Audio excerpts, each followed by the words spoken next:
की पाल। मैंने अपनी पिछली वीडियोस में आपको गति के तीनों समीकरण करा दिए थे, उनका डेरिवेशन भी करा दिया था, ठीक है।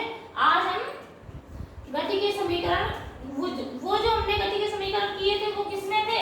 एक लीनियर पे थे, ठीक है, यानी एक सरल रेखा पे हम चल रहे थे। आज हम थोड़े समीकरण तीनों लिखाएंगे। वो किसके लिए लिखाएंगे? वर्टिकल लाइन के लिए, कि कोई गेंद मान लो यहाँ से ऊपर फेंकी गई या किसी बच्चे ने ऊपर से नीचे फेंकी गई, इस गति के लिए हम समीकरण लेंगे। कुछ नहीं होगा, थोड़ा सा अंतर आ जाएगा। क्या हम बताते हैं, हेडिंग डाल लीजिए, गुरुत्वीय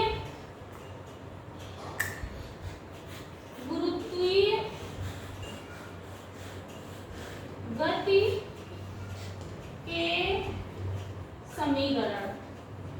ओके, क्या करना है आपको? विस्थापन या दूरी भी होगी कहीं कहीं। विस्थापन कब माना जाएगा? जब नीचे से गेंद ऊपर फेंकी जाएगी और फिर वापस गेंद नीचे आएगी, तो विस्थापन यहाँ पे माना जाएगा, ठीक है। वैसे दूरी तो दोनों एक ही बात है, उसको हम ऐसे ही लिखेंगे। और केवल क्या त्वरण की जगह हमारा क्या यूज होगा? अब गुरुत्वीय त्वरण यूज होगा, गुरुत्वीय त्वरण। ओके, और गुरुत्वीय त्वरण की जगह हम क्या लिख देंगे? जहां ए लिखते थे वहां पे क्या लिखेंगे आप? स्मॉल जी लिखेंगे। बाकी हमारा प्रारंभिक वेग जी यू, अंतिम वेग वी, ठीक।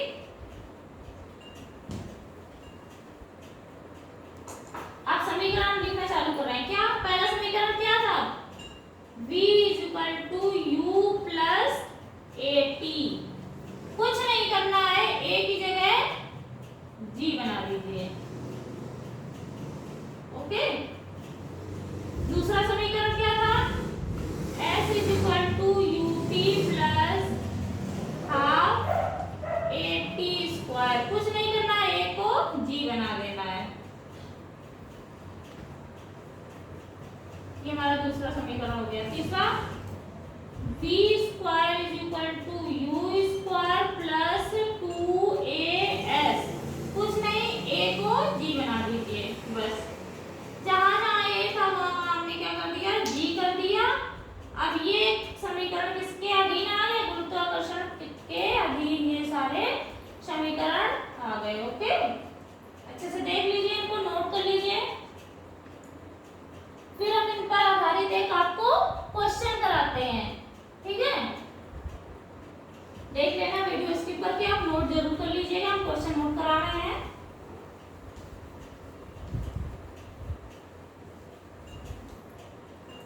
क्वेश्चन लिखिए, कोई कार, क्वेश्चन लिखिए, कोई कार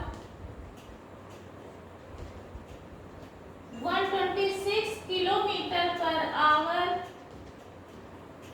की चाल से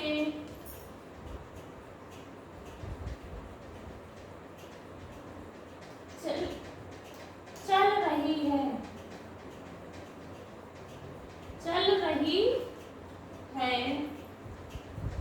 इसे 200 मीटर की दूरी पर रोक दिया गया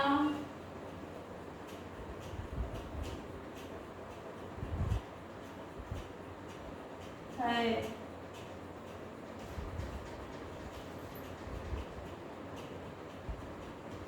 फिर लिखना है, कार के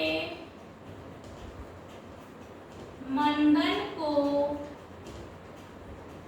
मंदन से परेशान मत होइएगा, एक समान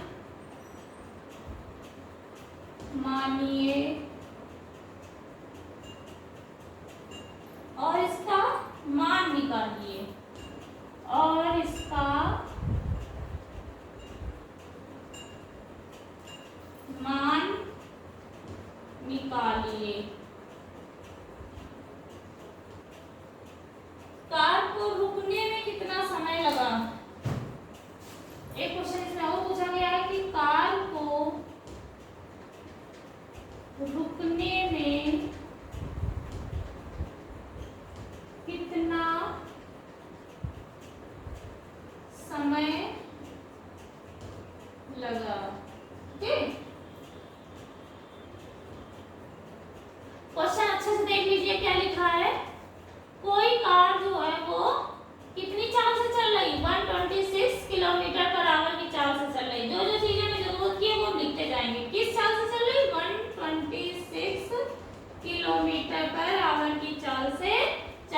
रही है। अगर चल रही है तो ये हमारा क्या होगा, प्रारंभिक वेग होगा। ठीक, आगे देखिए चल रही है और दूरी कितनी कवर की उसने, 200 मीटर। ठीक, आगे इसको रोक दिया गया है। क्या कर दिया गया है, कार चल चलते रुक गई है। तो रुक गई है तो अंतिम वेग क्या हो गया होगा, 0 हो गया होगा। भाई वेग कम हुआ होगा तभी तो रुकेगी। तो वेग धीरे धीरे घटते घटते घटते घटते क्या हो गई, 0 हो गया होगा, तभी हमारी कार रुकी है। इसके बाद में कहा है कार के मंथन को एक समान मानते हुए। मंथन से आप घबराइएगा ना, ये एक त्वरण ही है। अगर हमारा वेग बढ़ता है तो त्वरण बोला जाता है, अगर वेग घटता है तो मंथन बोला जाता है। ठीक है, तो हमें ए ही निकालना है, बट ये ए हमारा माइनस में आएगा। क्यों, क्योंकि ये घट रहा है इसलिए। ठीक, बस। और क्या पूछा गया है, इसके आगे और एक लाइन लिखी है, कार को रुकने में कितना समय लगा। कितना समय लगा यानी टी पूछा गया है। चलिए देर ना करते हुए हम करना स्टार्ट करते हैं। हाँ, एक लाइन और, दूरी हमारी मीटर में दी गई है, चाल हमें किलोमीटर प्रति घंटा में दी गई है, तो हमें इसको भी मीटर पर सेकंड में ही चेंज करना पड़ेगा, क्योंकि सारी यूनिट्स हमारी सेम होनी चाहिए। ठीक है, तो हम क्या करेंगे, इसमें 5/18 से मल्टीप्लाई करा दीजिए, ये हो गया मीटर पर सेकंड में बदल जाएगा। 5/18 आप लोग जानते होंगे, पहले भी पढ़ा होगा। कहाँ से, 1 किलोमीटर में कितने मीटर, 1000, और 1 घंटे में कितने सेकंड, 3600 सेकंड। इसी को सॉल्व करने के बाद ये आता है 5/18। ठीक है,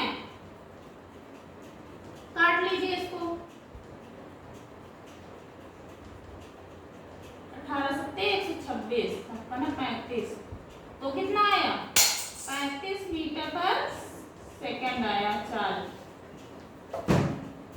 अब हमारा गति का सीधे सीधे लगा दीजिए, गति के तृतीय समीकरण से। आप परेशान होंगे कि तृतीय समीकरण ही क्यों लगाया गया। जो जो डाटा हमें दिया गया है उसको जरा चेक करिए।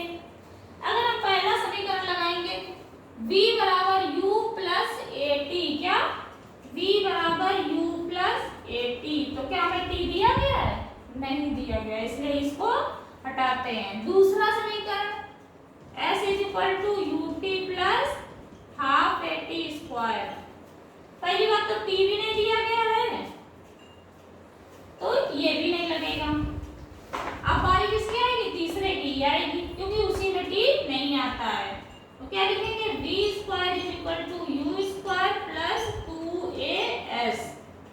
v² की जगह पे 0, 0 को स्क्वायर नहीं तो कोई फर्क नहीं पड़ेगा। u कितना निकाला हमने, 35, 35 का स्क्वायर प्लस 2 इंटू a नहीं पता है, s पता है, कितना, 200 मीटर। सॉल्व कर लीजिए।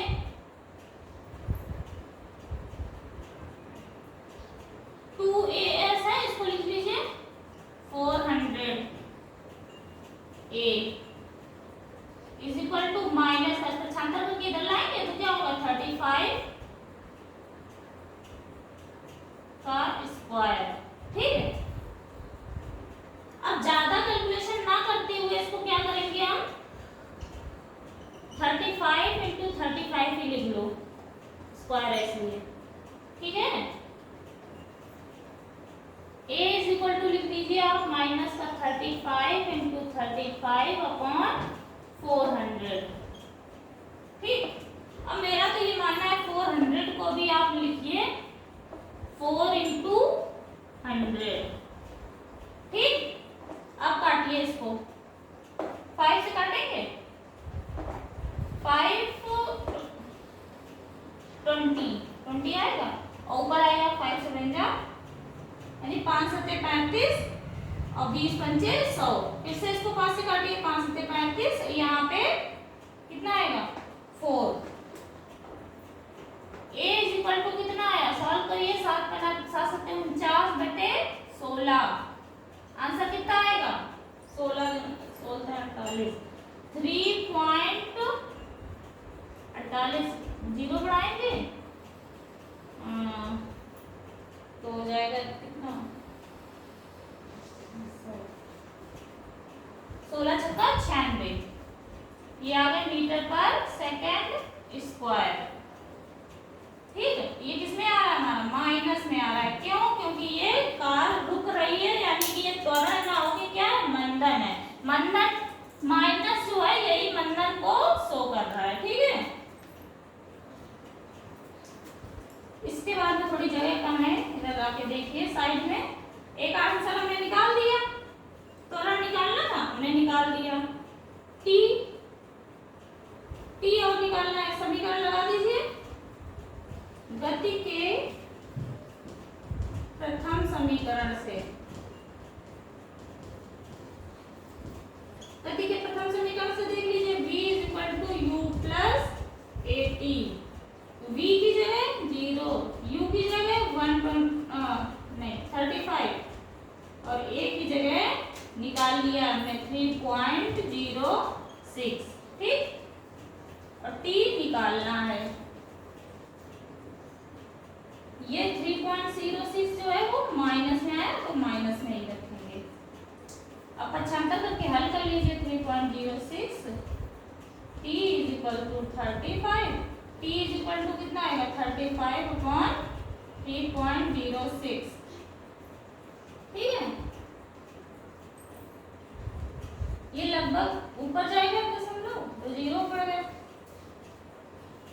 ये 306 है, ये 350 है, लगभग कितना आ जाएगा 10 सेकेंड आएगा।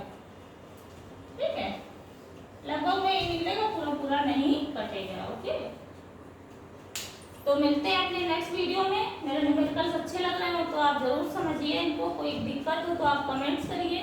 Okay, thank you.